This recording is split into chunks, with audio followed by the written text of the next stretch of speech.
Hello, hello. All right, y'all. Welcome to the Wednesday Experience, Micheaux Social here at the AMFA. We appreciate y'all for being here today. We're going to get right into the conversation, but we want to welcome y'all. I hope everybody's feeling good. Y'all feeling good tonight? All right, we're getting ready to have a great time tonight, a lot of good information, but we're happy to be affiliated with the Juneteenth in the Rock.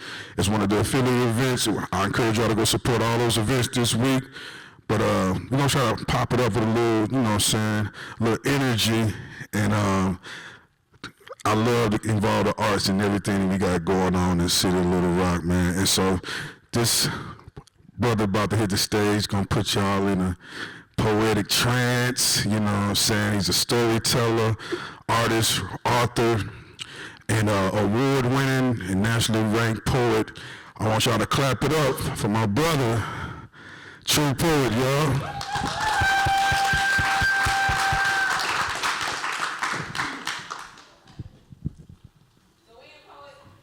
Something like that. How y'all doing? Y'all look good. If you don't feel good, you look. I see you say, that girl. You know she look good. All right. So, first of all, I never do this after I perform, so I'm gonna do it before I perform. So, everybody that has a phone, pull it out. That's like everybody, right? Cool, nice. I see you not moving. Okay, I'm gonna call you out. Yeah.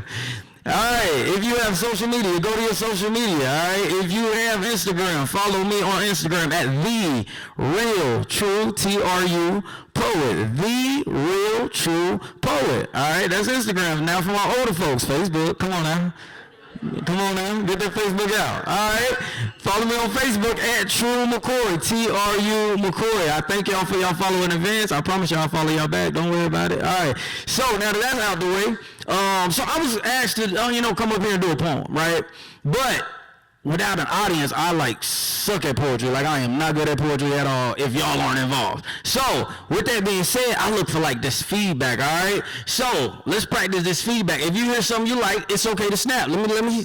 Yeah. Nice. All right. Now, if y'all really feeling what y'all hear, y'all can do something like, Come on, like you just ate your favorite meal. One more time, that kind of sounds good. Hey. Okay, all right, y'all were warming me up. All right, and if you just hear something that's just astronomically fantastic and all that, you can just do whatever you want. Yeah, go in, poet, all that, like just everything. All right, y'all got it?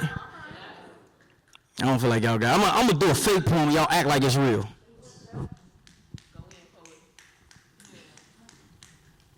She was my piece of artwork.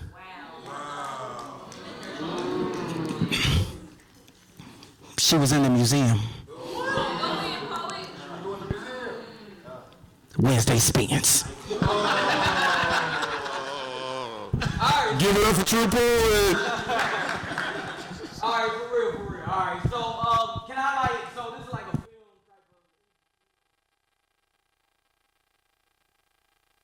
of. So can I tell y'all like my story? All right, cool.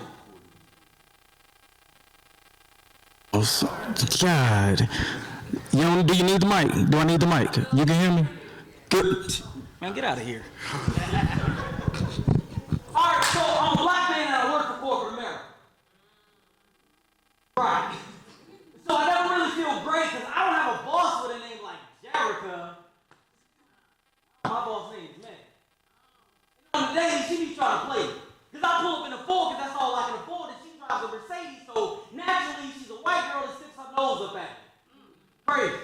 And I go home to tell my lady, but she be dealing with her own problematic problems, so she can't solve them. And I can't confide in her the same way she can confide in me. I don't know if my problems be dividing us or dividing me, but honestly, my anxiety be trying me because I go to work. I also feel so alone. The home is the only place where I can turn into a prostitute in the Bible because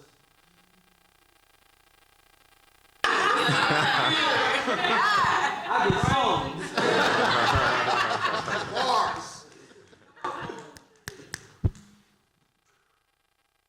I used to work for corporate America until Megan deliberately decided to administer a random drug test. And I go home to tell my ex, after I got fired, of course, she left. So now I go home to a house that is alone, especially now that my boo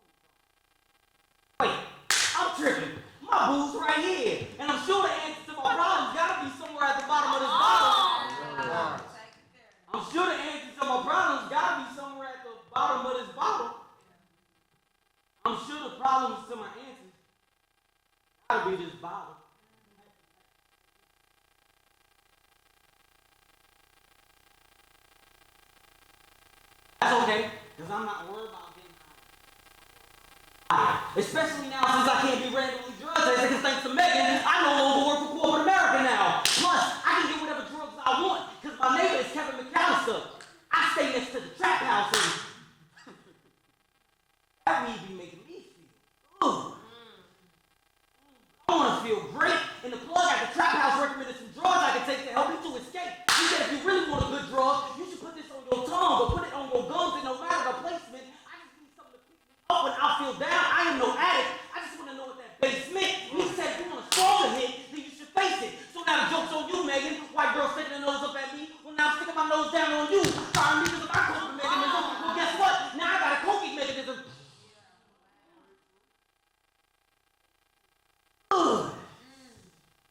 But I want to feel great, and the plug at the chop house recommended some drugs I can take to help me to escape. He said if you really don't want your drugs to go in vain, you should try them in vain. It'll help you release you from all that pain. Besides, what I need corporate America for anyway, when all they see me as is a black man, rap, armed, dangerous.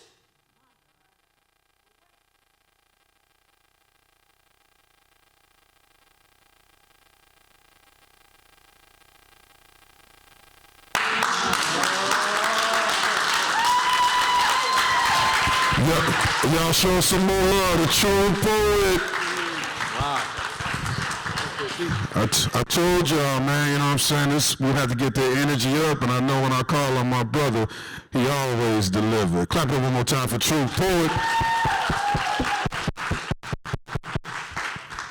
And look, we got an amazing group of talent, but before we get to that, I got to bring up the founder of Micheaux Award Film Labs to give an overview of what the organization is about and why we do events like this. Clap it up for Dr. Eric Hughes.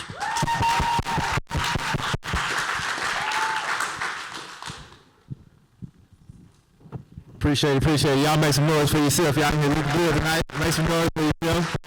I'm Eric Hughes. It's a pleasure to be here with you all tonight. I am the founder of the Micheaux Award Film Labs, and I'll tell you who we are and what we do really quickly so we can get into our conversation this evening. The Micheaux Award Film Labs exists to help creators of color in Arkansas. Is what we do. We do it a few specific ways. Number one, we give out money. We done gave out over $50,000 to creators of color throughout the state as an organization since 2020 when we started. Number two, we teach people creative arts. We go and do film labs, and we teach young people, old people, how to tell stories and how to use creative medias in a variety of different ways, and we partner with amazing professionals to do it. And number three, we host social events such as this. We bring people together to build community and to help educate people about what creators of color specifically need, because creators of color's experience is way different than the rest of the creative communities in Arkansas. And so we're trying to help build an infrastructure for long-term sustainable success, and we're happy to work with all of the communities throughout the state, especially here in Little Rock. Happy to work with AMFA, happy to work with Juneteenth in the Rock. Shout out Juneteenth in the Rock, y'all make some noise. You know what it is. So at the end of this conversation, we have a survey that we need you to take to let us know what type of programs you want in your communities. Please scan the QR at the end of the conversation and engage with us. So you can find us on social media at the Micheaux Film Labs, and you can find us on our website, www.micheauxfilmlabs.org. So appreciate y'all coming out tonight, and I'll give it back to Osyrus, our host. Thank you, Dr. Hughes. And like he said, the QR code will be up on the screen at the end of the event. I encourage everybody, artists, entrepreneurs, educators, community members, please take the survey, because that participatory action research that we're doing goes back to what we want to implement in the community as far as like curriculums and programming here in Arkansas. Y'all ready for this panel discussion? I think y'all are too. We got 3 amazing panelists up here, and I can talk, but I know they can too. So I'm going to just tell you their names, and they're going to introduce themselves, and we'll jump into our first questions. First off, to my left, we have Deshaun Artis from Netflix. Go ahead and introduce yourself, brother. Hello, everybody. Can y'all hear me? Excuse me, I might be a little jet lagged. I just got off a flight from France, 10 hours, but I'm here, and I'm happy to be here. So thank y'all so much for having me.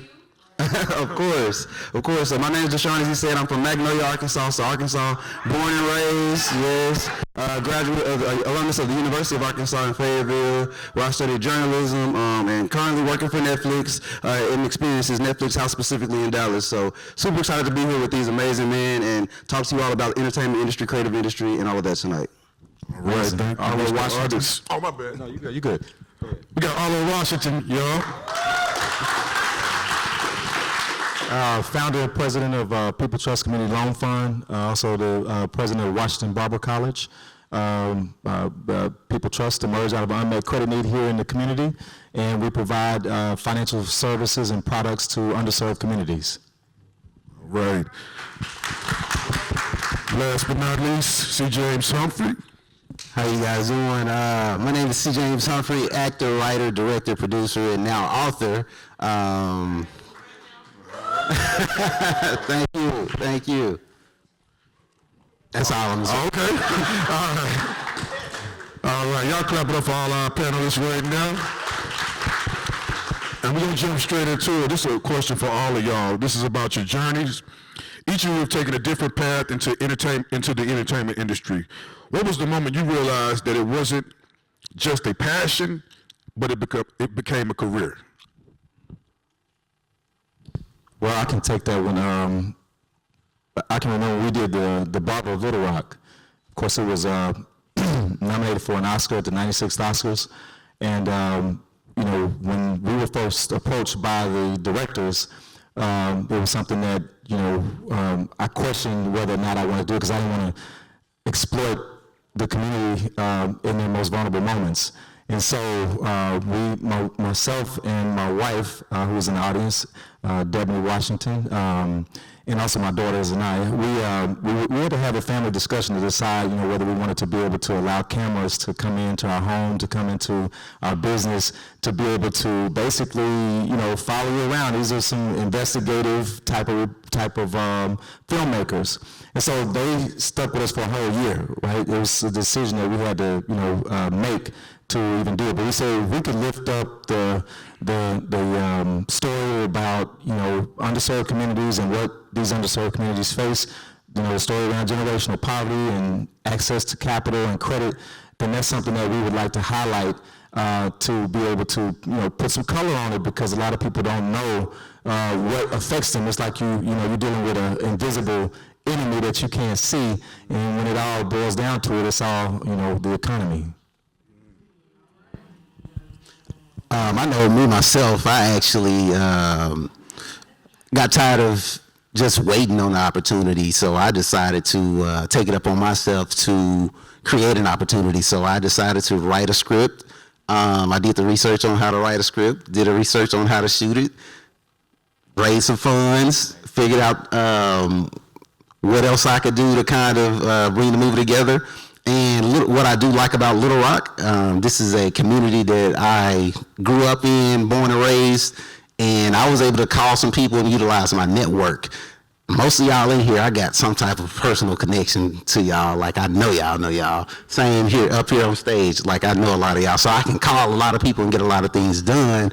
And I may not necessarily have to, they will just do it because they know me and I'm good people, out of love. They're not going to charge me an arm and a leg. So once I figured out that there was a formula to that, I was able to apply that formula and then actually get my movie Nice Guys finished last on Tubi, Amazon Prime, Google Play, stuff like that.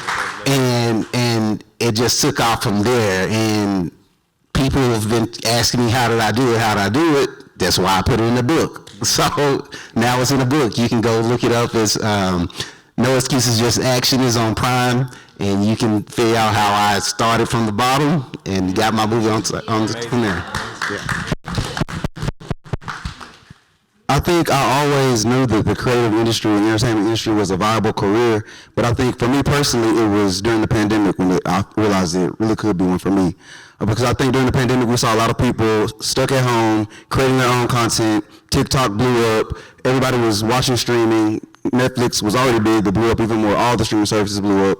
And so at that time, there was a time where people could really be creative and sit with themselves and think about all the ideas they had in their heads. And it was in 2020 where I realized I wanted to work for Netflix, but my entire career had been corporate, working for Walmart, working for T-Mobile, working for other companies. But I was like, I really want to pivot into the entertainment space. And so it took me just continuing to be on those spaces, be online, networking, making sure that I was meeting the right people, and ultimately leaving my last company and then networking into this company to know that that could be an opportunity for me. But it was really the pandemic that showed me that everybody is a creator. Everybody has the opportunity to do something creative out there. Thank you. Thank y'all. Thank y'all. True still got y'all in feedback mode, I see. You know what I'm saying? Man, you know, one of the things as a fellow creative, you know what I'm saying, artist, entrepreneur, a lot of times people hit us with the, oh, you need to leave Arkansas. You want to, you know, you trying to make it. You know, when you gonna move to New York? When you gonna move to LA or Atlanta? And so, for you all who have found success and still have roots here in Arkansas, what are the opportunities that you think people overlook here in our state, in the state of Arkansas? I go ahead. I touched on it earlier. Again, I was able to kind of utilize my networks and my personal relationships. That's a struggle that I struggle with all the time. Like, people, why are you still here? Why are you still here? Right? And I'm like, look, I'm gonna be honest with you. Had I not had the access to the network and the personal relationships that I had, my feature film would not have made it as far as I believe as it did. You know, I was able to utilize what I have here and make that. So that's why I'm here. I can actually call and get in contact with Mayor Freddie Scott. I can call and probably get in contact with Sarah Huckabee Sanders as well too. Like, it's I'm just saying, like, those are some of the close-knit community things within the network that you have, you know, here in the state of Arkansas. That's why I'm still here. You know, when I was 18, I moved to New York. I left Arkansas and moved to New York to make it big, right? You know, New York, big city of dreams, everything New York, you know, so y'all know the story. But I left Arkansas because I felt like I needed an opportunity that wasn't available here. So I moved to New York to pursue a modeling career. And while I was there, I was barbering to support the modeling career. And you know, I got a chance to experience, and as I was sharing before, you know, 8 million people, 300 different cultures. And I was able to see and get cultured and see how, you know, be a part of the rat race. And that's what it is, a rat race. And so I was there and I experienced a lot of things that I, you know, support vulnerable populations, but, you know, I experienced being homeless myself. And so I went through that experience, and I can remember going through that experience. I was like, you know what, I can't let this circumstance beat me. I need to beat this. You know, if I run now, I'll be running all my life. So I weathered the storm and I overcame that challenge. And I can remember laying there in a room that was probably the size of a closet space, and I was looking up at the ceiling. I was like, man, I had took a shower, and I was like, man, I started thinking about the simple things in life. And I was like, I want a backyard, I want a family, I want a dog, I want a life. I don't want to be a part of the rat race. And then, you know, I looked at, you know, barbering was putting food on the table, you know, modeling, I'm going to go-sees, I'm going to castings, you know, ups and downs. And I was like, well, you know what, I could take what I've experienced and go back home and be even more of an impact, because, you know, and also share a lot of my experiences. And that's exactly what I did. I came back to Arkansas and I started, you know, worked at a barber shop, and what I learned in New York, I brought back here, and it helped influence a lot of the barbering industry here. And so, you know, you can be the diamond in the rough here, right? And this can be a launching pad. You can be here and you can go and travel and you can see what's out there, and then you can come back here and woosah. Well, I did leave Arkansas, but I didn't go very far, and clearly I love to come back.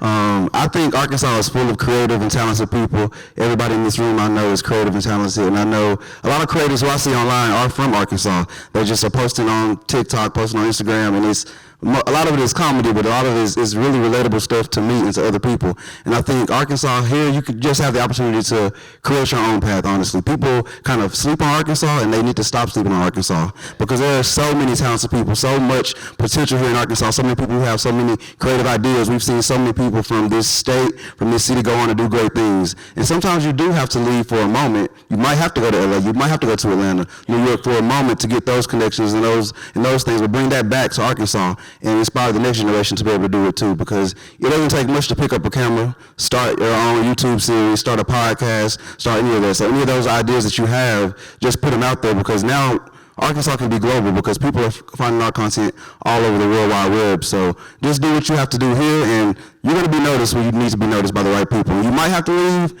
but come back and pour back into your own community. Definitely. What Ronell said, Arkansas got the most talented people in the world.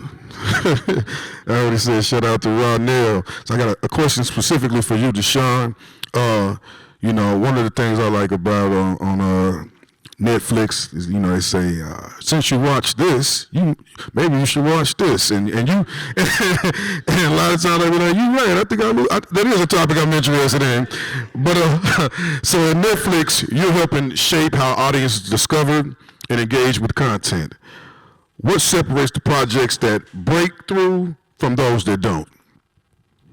You were reading my mind, because that was in my mind too. Like, since you watch this, you should watch this. And so Netflix has a lot of research on what the fans are watching, whether you watched 10 hours of this show or you binge this show this many times. And so that's kind of how that algorithm helps us to determine what's going to be next. So one thing we know coming out soon is the A Different World reboot. So people knew when I looked at the research for that, they were saying, okay, this is going to be similar to these shows. So we know these audiences will like it. So people will tap into the nostalgia of it, but then some people will be very critical of it because they'll say, you don't need to mess up a good thing. So they decided to bring back most of the original cast to make sure that, you know, that was still intact. So when Netflix is looking for what's going to, you know, be next, I think they're looking for authenticity, honestly. They truly still are looking for diverse stories, inclusive stories. They want people to be able to see themselves within the stories they tell. They don't just have one type of story, one type of actor, one type of audience. They want everybody to watch Netflix. They want everybody to have a subscription. Clearly, they don't want you sharing your password anymore. But so they want everybody to be represented. So really, they're looking for authenticity. What is the story? What's going on right now? Like, there are some good things, some bad things. Like, you know, you have the America's Next Top Model documentary. Tyra Banks is suing Netflix because of that, but she participated in it. So, you know, we want to hear those real stories. We want to hear what's going on. Like, what are people talking about? What's in the cultural zeitgeist? What is top of mind for people? Politics is big. Culture is big. Music is big. Nostalgia is big. So that's one thing right now leading into. So really those stories that we know people are wanting to listen to, or people are wanting to watch. And Netflix is really trying to take over. We're going into live entertainment now, going into live sports, all of that. So really, it's trying to become, you know, what cable used to be. So really just authenticity, I think, making sure that your story speaks to who you are, because somebody can relate to that. Definitely, I like that. Y'all stop sharing those account passwords, all right? Y'all stop doing that, all right? My next question is for you, Arlo. The Barber of Little Rock started as a local story and ultimately reached a global audience. What did that experience teach you about the value of telling authentic stories? That's a great piggyback. Well, that story touched a real sensitive subject matter. When you think about, you know, access to capital and access to credit for underserved communities that typically, you know, a lot of times don't have access because of, you know, their proximity, their geographical location. So that I realized that was a subject that didn't just affect low-income communities in Arkansas. It affected people in London. It affected people in, you know, all France, all over the place. There are low-income communities that lack access to financial products and services. And so, you know, that's something that, you know, that told me that, you know what I mean? Once we got a chance to, I had people calling me from London, from, you know, different places saying, hey, I watched the documentary and I want to do something like that here, and, you know, can you tell us how we can better our communities, you know, all throughout the United States, different places. I was getting messages and people telling me how they were impacted by, I didn't know that was going on. I didn't know that was something maybe that's what's happening in my community, that there's, you know, structural things that have been put in place that separates the have and the have-nots. You know, it is a very sensitive subject matter, and something that, like I said, in this political environment has become, with the DEI, different things happening in any type of black leadership in financial products and financial services. There's a real kind of hostile environment a little bit, to be honest with you. So I can, if I can say that, this is very, it's different. It's different right now. So, but I'll leave that there. All right, we like real talk up here, y'all. You know what I'm saying? SeJames, this question is for you. A lot of aspiring creators, they're waiting on somebody to give them a chance. But the difference with you and a lot of people is you built your projects up from the ground up. What's the biggest lesson that you learned about creating your own opportunities? I would say the biggest lesson I learned was to stay focused. Don't lose hope. It can be very disheartening. I think she just left, but she mentioned about doing events here in the state of Arkansas has been the hardest, and she's hosted other events everywhere else. Trying to get people to support and see your vision and dream what you're trying to do. I can attest to that. I mean, I think when I was writing my movie and putting it together, I think I contacted maybe about 20 people and told them, like, hey, I want you to play this role. Like, okay, man, let me know. And I send them the emails and tell them what roles I want them to play. When I got time to get ready to shoot it, I say probably 3 of them were still responding to me.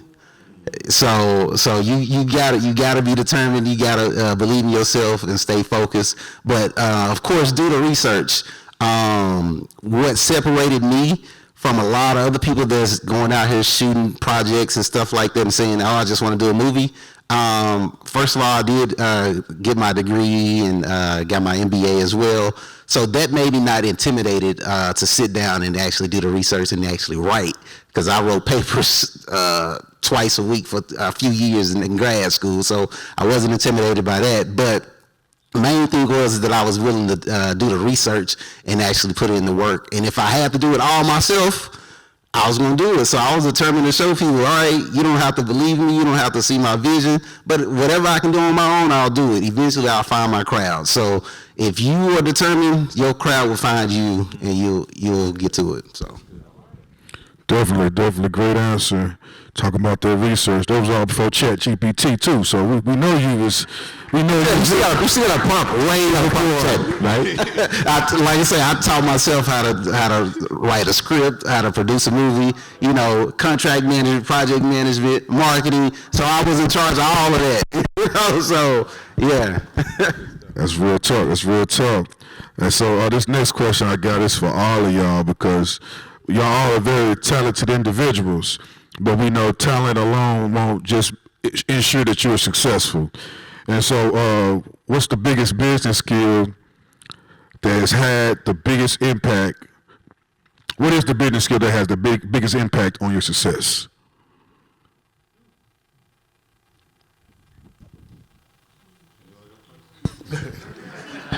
I would say for me it was just pure determination. I just wasn't willing to just stop and keep going. I put in the work. I literally did everything I could to make it easier for the people that I was going to bring on stage. So if I'm getting ready to come to Arlo with finances, I try to provide them with all my receipts, all my finances, my credit score, what else do you need? 5 C's, all of that, everything. So references. So I try to come to the table with everything. And me being a business major, that made me like that. So I was taught to come to, if you're gonna ask somebody for some money, you gotta have your stuff in order. So that's what I try to do. I might not have been an expert at it, but I can find somebody to help me, get it to where I need to be. So determination is what I would say. I would say social skills, because as a barber, my background is a barber, and I've been a barber for 24 years. And one of the things I get a chance to do is I get a chance to have a conversation with, those from the guttermost to the uttermost. And I can have a conversation and I can learn different things, from different perspectives. And so, I would say that in having that skill as a barber, being able to have a conversation and take a deep dive on any subject matter, it has helped me to be able to, expand my relationships with banks, with foundations, or with any of our funding partners, or just be able to just even with the documentary. I've done a lot of panel discussions. I've done a lot of I've a lot of speaking engagements I do, and so that has my foundation as a barber has really helped me to be able to expand on that.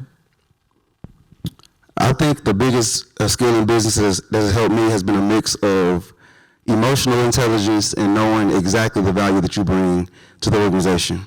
And I say that because as a young black man in the marketing world, I'm a minority in that. It's mostly women, it's mostly white women in marketing, but for me, I feel like I've always had to fight to show my value, and that takes a lot of emotional intelligence because people will try to diminish your work or diminish your experience or diminish what you've done.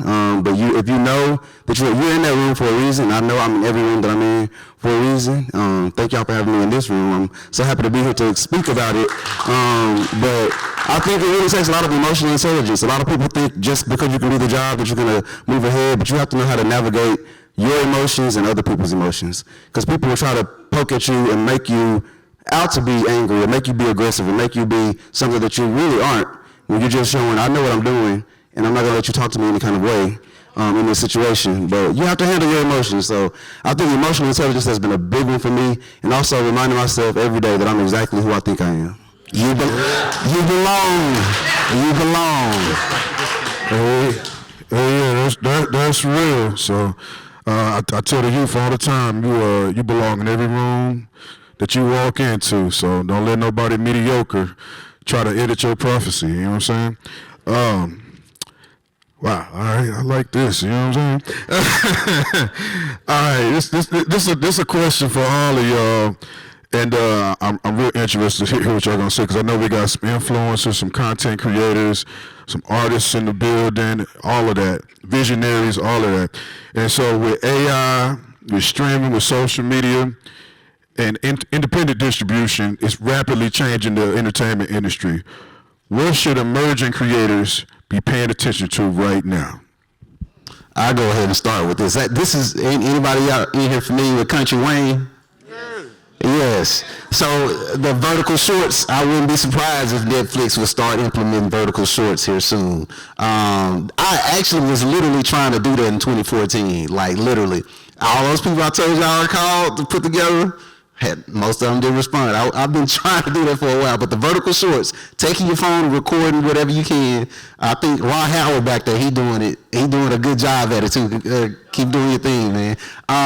Those are some things that with the AI, I will be able to take my budget, low budget or micro budget films, and be able to utilize AI implemented with real video or videography, and make things look a little bit more better.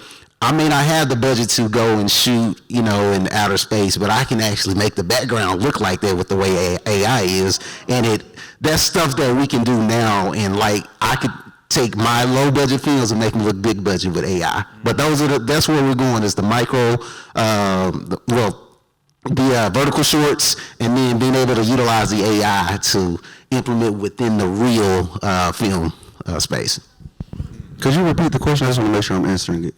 Yeah, so with the introductions of AI, social media, the independent streaming, what should it's rapidly changing the entertainment industry, so what should up-and-coming creators be paying attention to? Got you. And to kind of piggyback off what he said with the vertical shorts, I don't know if y'all are familiar with Issa Rae's series. It's called Screen Time on TikTok. It's like basically a whole series, but it's in TikTok. Each episode is like a minute or so it keeps you wrapped in. I think definitely pay attention to what the trends are on social media, because that's where people are consuming content. Streaming is people are still watching streaming, but they're watching, the big budget stuff. But if you can keep your finger on the pulse of what's going on, make short form content, use AI to your advantage. I don't think you should use it, of course, to write scripts and do all those things, but use it to help you create some ideas or help you with a few things. But I think really just keeping your finger on the pulse of what's going on, staying active within social media and staying active within media and what people are doing, and just really making sure that you can create your own lane within that. Some people shy away from doing it because they think that's already been done, nobody will want to see mine, but what's yours is yours, so you should create your own, but you could use those platforms and those formats to make sure that it gets in front of the right people. With the, there's a lot of 360Gs, barbers, and things of that nature that do a lot of content creation for barbering. But as far as the financial services, the financial system is like changed, and there's a lot of activity in terms of how AI is being implemented, through whether you're applying for a loan and the underwriting process, the origination process. There's AI being implemented there. Maybe how you handle your customer service, there's AI there. But also the digital asset space, so I'm on LinkedIn, so I see a lot of, content creators for Bitcoin, for different cryptocurrencies, but more so blockchain technology and how it's being used in the financial services, or how, there's the future of finance. So when you think about, everybody's doing everything on their phone. Nobody wants to walk into a brick, everybody wants to do everything, so people want convenience. And so what I do is try to stay on the cutting edge of that. We have developers that we build technology with that allows us to be able to create a good user experience for our customers. But I follow a lot of the changes that's happening with the financial services landscape and how those products and services are being delivered to the end user. And I'm excited to see what's about to happen, because we don't have the traditional banking rails are, they're not the only rails anymore. You have stable coins where you can settle transactions and you can do different things to be able to fulfill your mission. I just want to touch on the independent distribution part. So we didn't really touch on it. None of us really did, but just to give y'all a little insight on how that's going in the future. So there's two movies that outperformed some of the biggest budget movies here in the theaters, Backrooms, and the other one I think is called Obsession, I think. Those two started out as vertical shorts. They established their crowd on social media and YouTube. Those are young people that decided to produce their own movies and direct their own movies.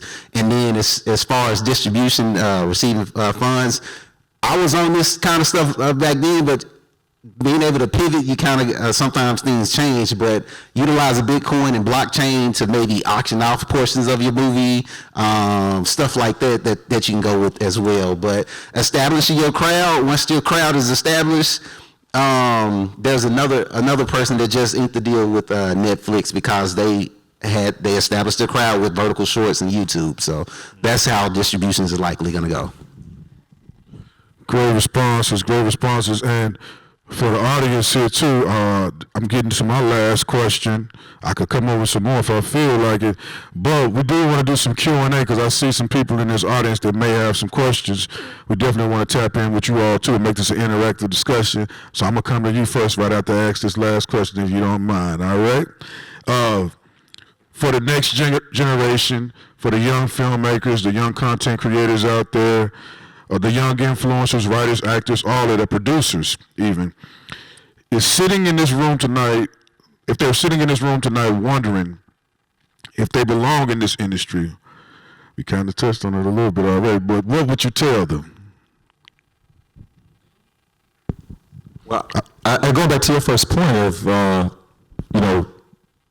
you belong in any room you walk into, right?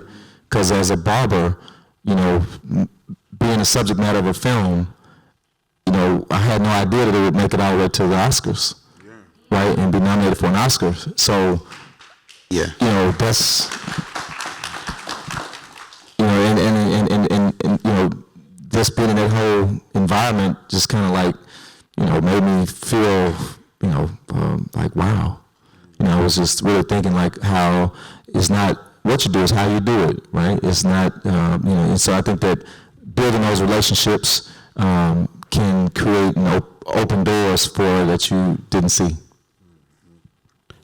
I would tell them that it's normal to doubt yourself. It's normal to have self-doubt. But the same way that we say that it takes a village to raise a child, it also takes a village to be an adult or to be a person. And I say, build your village. Make sure you have a lot of people around you who also believe in you. Because sometimes when you don't believe in yourself, it's hard to get out of that. And you have people around you who do believe in you, who see the potential in you. Those are the people who have helped me see what I can be.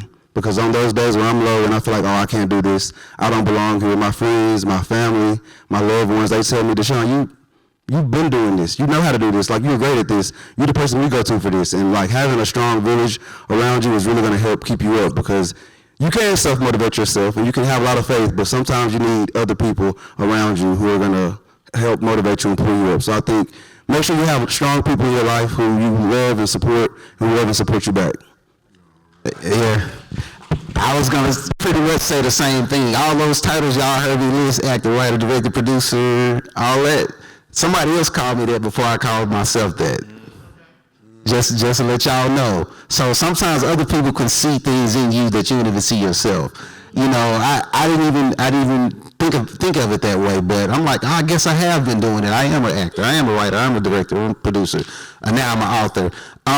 So that's what I would say. Surround yourself with the right people that speak life into you, and then don't wait, create. Just do it. Just do it.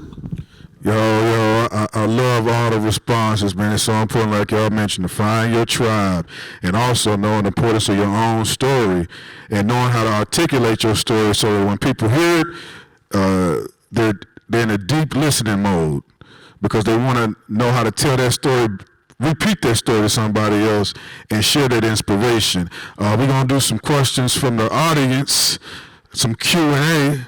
I'm gonna walk out here. Big bro, do it like this, like that.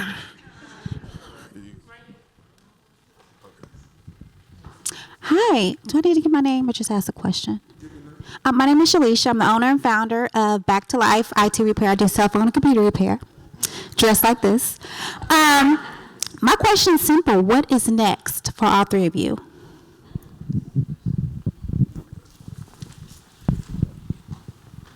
I actually just finished my next feature film script. It's called Out of Body Experience. It is a psychological thriller. I am going to shoot it here in Little Rock. I'm going to use all Arkansas Little Rock talent. I am in the midst of, I have saved up some funds. Well, if you need to, you know what I'm saying, you can throw your brother or something, you know? How much you got? No. I have saved up some funds to shoot myself, and currently doing some fundraising for it as well. If you would like to contribute, you know, anything will help. $1, $2, $1,000, $1 million, whatever you got, you know. But I have a link. If you follow me on my social media, SeJames Humphrey, you'll see where I'm posting it. But it is about a nurse who had witnessed her fiance have a tragic accident, kind of goes into depression. He shows up out of nowhere, and there's a question whether the reality is what it is. So we don't know whether he's dead or alive, but we'll go from there. But that's kind of a little snippet of it. That's what's next. We have we're launching a new website. And our website is fully digital, and so it allows people in rural communities to be able to. We have launched we have our own wallet infrastructure, and we have we've created a platform that allows you to be able to see your credit score, follow your spending habits. You can also, what else can you do? You can convert your fiat currency into digital assets to be able to invest, to be able to move money to, similar to a Cash App type of experience, but you can imagine having everything in one place, right? You don't have to jump in and out of different apps to do everything. You can do everything right there. You can link all your accounts. So we're launching that platform. We also we're expanding our delivery and how we deliver we're changing how we deliver our financial developmental services. We also, we're getting back to our core mission, because we took a housing program, right? And we were picked to take this housing program because there was not another eligible applicant to take this program. We took this program and we started to provide services to vulnerable populations that we were already serving. And then, we ran into an environment where there were different changes in the way that these programs were done, and so we became kind of like I don't know, we kind of was it gets into a deeper conversation, but we get back to our core mission, right, of providing the financial products and services that we started with and doing it in a more efficient way. I don't know exactly what's next, but I know what I want to do next. I want to be one of the best in media and entertainment, so I want to work with the best in media and entertainment. So I'm manifesting that I'm going to work with Issa Rae at Hooray Media and Beyonce at Parkwood Entertainment. So that's what's coming for me. I don't know when, but that's what I want to do. And it's going to happen like that. Whoa, okay, we got a few questions. I'm going to try to... 1, 2, 3, 4. Okay. Well, no, we can break this down a second. My name is Ronell Williams. I'm a full-time creative ever since I left. I got laid off from my Fortune 500 company I was working for in 2018. First of all, you said that you, Mr. Humphreys, you said something about you've reached out to some people and about doing things and they didn't get back with you. I'm definitely going to be in your inbox. I'm very reliable. So with your next film, I'm more than happy to be a part of that. It's going to happen because I just said it was going to happen. Mr. Arlo, Mr. Washington, I admire you. I admire what you do. Thank you. Yeah, off of 65th Street, Southwest Arkansas, you've done a lot. Not only with barbering. I want to be a barber because all the barbers I know, they got some money. They got some. It's more than about just being a barber. It's about the hustle within it, the community, things and such. And I'm also an award-winning cut model. I do a lot of things. I'm a multifaceted person. Mr. How do you pronounce it? Artis. First of all, shout out Magnolia. I don't know what's in the water, but every person that I've met from Magnolia has been an amazing person that's landed here in Little Rock. There's a guy named DJ Drewster, a couple of people. But I had a question, but I'm going to just get with y'all later. Well, thank you. Hey, y'all, I just wanted to ask y'all seem like three very talented men, obviously.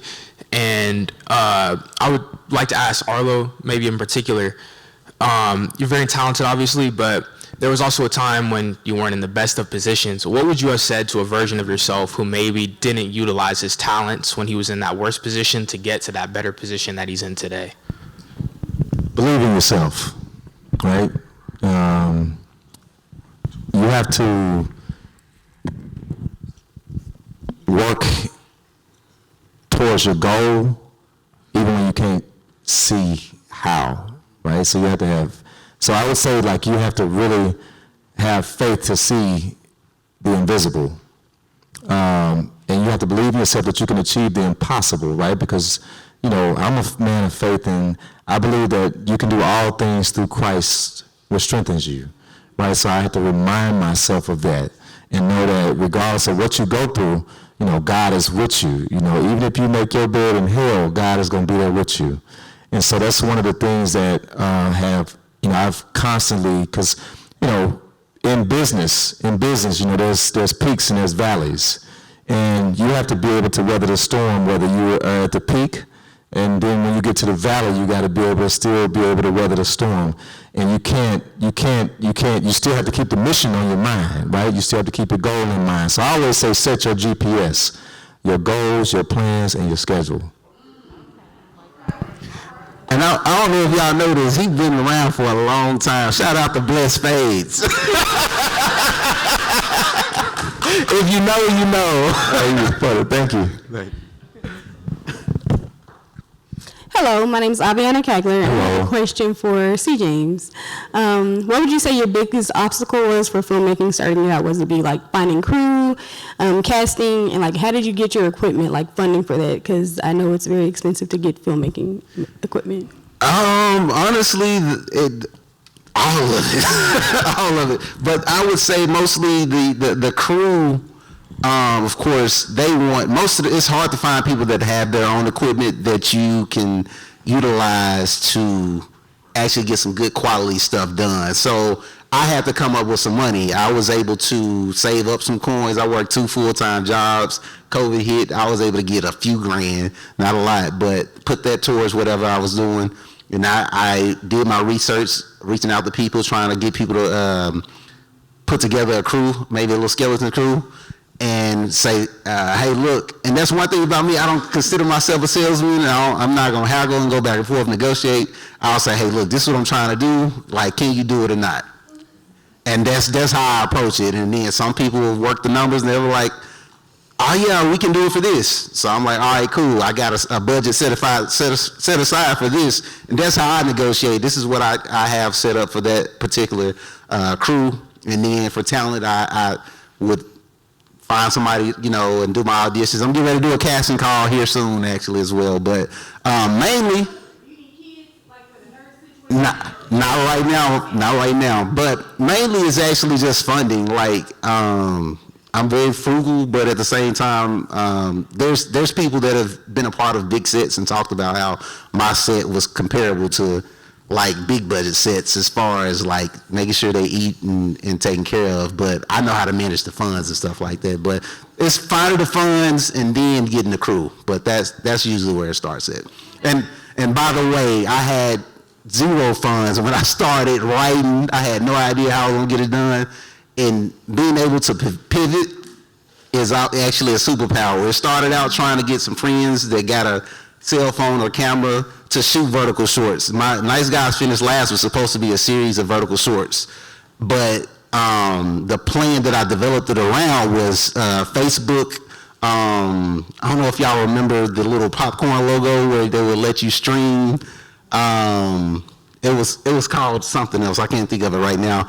But I was going to utilize Facebook and target my audience utilize vertical shorts, but they took away that feature. So you can actually schedule like your vertical shorts to premiere at certain times. That's what I was going to do, but they took that away. It was watch party. But once they took that away, I just had to pivot to get it on Tubi, Google Play, and stuff like that. But you got to be able to have a plan B and stuff like that. Mm-hmm. It's my turn. Hello, my name is Isla. Hello. I'm from Learning Idiom. My question is for all of you. If life was a lesson, what would you say it's been teaching you using one word or phrase?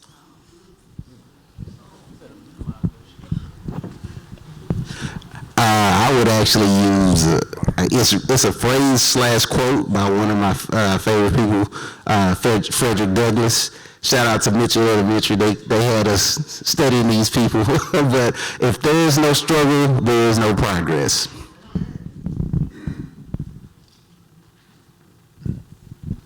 I just had a thought. It was a funny thought. I was like, life is like a box of chocolates. You don't never know which one you're going to get. I would say that, I was in this personal development course seminar I was in, and one question that the person asked that was leading it, he said, what is life? And everybody answered the question. They said, some people said life is fun, or life is exciting, or life is, interesting. But after all these people answered what they thought life was, then they said, life, you said one word, life is a gift. So that's what I would say that life is, and what I've learned is that it's a gift. And I also need to add this one too. It said that if you, and I saw this on social media, so the guy said that if I offered you $10 million, would you take it? And they said, yeah, I'll take the $10 million. And he said, well, okay, it's only one condition. You can't wake up tomorrow. And then you see that, right? And it says, well, would you still take the $10 million? I said, no, I wouldn't take the $10 million. That said exactly. That means every day you wake up is worth more than $10 million. So now when I wake up every day, I'm like, I got a $10 million day. I don't care what's going on. It's $10 million day. And we're going to make it do what it do, baby. One word is hard, but I'm gonna say a phrase, and it's a phrase I already said, but I said I'm exactly who I think I am, but it's you are exactly who you think you are, because it really does start with what you think about yourself. So that's what the lesson life is teaching me. You are exactly who you think you are. Okay. My name is Solomon Israel. I have a question. How you doing? The question I have is, which platform, like let's say if you wrote a feature, right, would you do it as a vertical or a feature? Because what I find is with a feature, you have more control over your content being released versus like if you do episodic. So what would be your suggestion on that? This is specifically for me, right? Or specifically for whoever have the answer. Okay. Yeah. So honestly, you said would you do a vertical or a feature, or a vertical short or a feature? Honestly, I plan to implement both with this next feature film that I'm doing. So I'm going to do a feature film, of course, and then again, you got to be able to pivot. I have a mentor that had a relationship with BET, and I was specifically writing this project to put it to shop it to BET. They've been taken over now, so now I have to pivot. And he told me there's some other options that we can talk to. He's going to look over my stuff and see what other platforms I can try to shop it to. But on the flip side of that, I'm gonna have side stories that I plan to shoot, and that's why I'm using all local people, so I can call them, hey, look, and we're gonna shoot the side story next week. That's vertical shorts that goes along with the script. So I plan to do both with this next one. So. I just got word that we reached our time limit. I apologize. Y'all clap it up for all of our panelists. SeJames Humphrey, Arlo Washington, and Deshaun Artis. But wait. We're going to go to the QR code on the screen, because this is all about Micheaux Award Film Labs. We need to get this feedback. If you don't mind, before you leave, please scan the QR code. Give us the feedback about this event, and most importantly, give us the feedback about what you want to see in the future, what's needed in the community, because this is more than just a panel discussion. This is an opportunity, like I say, to collect data, participatory action research, give your feedback so we can implement the programs that we need to do in the community, all right? Go ahead. All right, y'all. I just wanted to say, let's give a round of applause for everybody who's on the stage today. Osyrus, Deshaun, Arlo, SeJames. My name is BK Simmons, and I'm an event producer for Juneteenth in the Rock. So welcome to Juneteenth. Let's see, we clap that up. Appreciate you all for being here. I also want to give a big shout out to AMFA. Hey, by show of hands, is anybody first time being in the building today?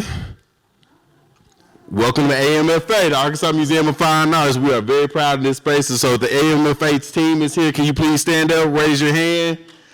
Thank you for being great partners and allowing us to be in this space. This is a really, really important event. I think it's a great start to the collaboration. And I want to welcome you all to Juneteenth. Encourage you all to stay out all weekend. We outside all weekend.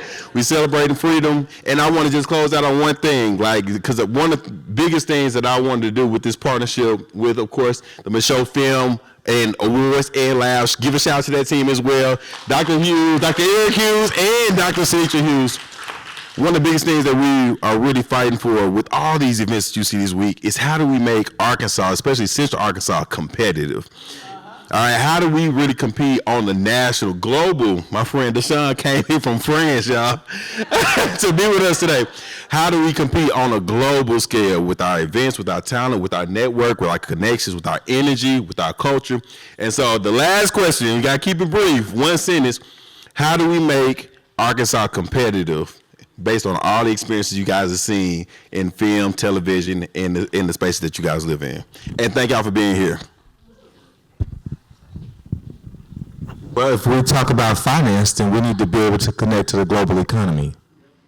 You know, a lot of institutions have platforms, and they have, you know, they maybe have been around for a long time, but their infrastructure is old, antiquated, and it limited, restricted, all these things, and it's only allowing you to access the local economy and national economy. But if you want opportunity, real opportunity, then you have to be able to connect to the global economy. So you need to be able to evaluate where your money is, and then see what type of freedom do you have with your money. You know, you want to be, you know, me personally, I don't want to be in the fence. I don't have to ask for permission. I want to be able to do what I want to do with my money when I want to do it. And that's 24/7.